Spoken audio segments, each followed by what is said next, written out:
kapını aydayın, ehli zadi dinlesin horlukmalı.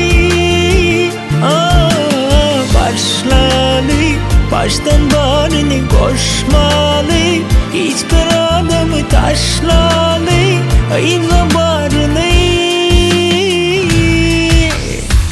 Dine seni süyen, kalanla dey bilmem, gece ünlü dimem, yaşalı gövne dümen. Dine seni süyen, kalanla dey bilmem, gece ünlü dimem, yaşalı gövne dümen.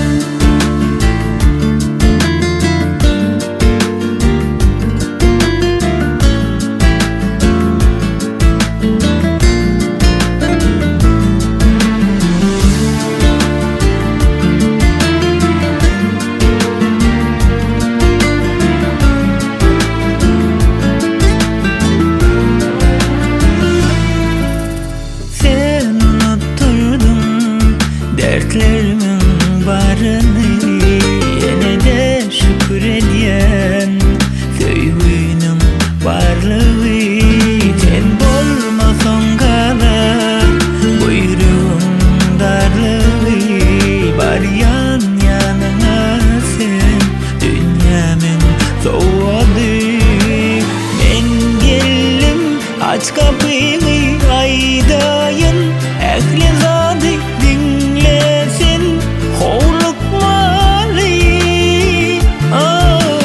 Başlalı, baştan barını koşmalı, hiçbir adamı taşlalı, ayınla barını. Dine seni süyen, kalanla dey bilmem, gece ünlü dimem, yaşalı gövne dümen. Dine seni süyen, kalanla dey bilmem, gece ünlü dimem, yaşalı gövne dümen.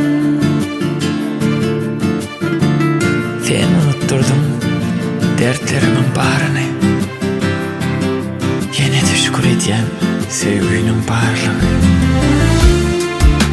Sen olmasan kalır bu yüreğin darlığı, var yan yana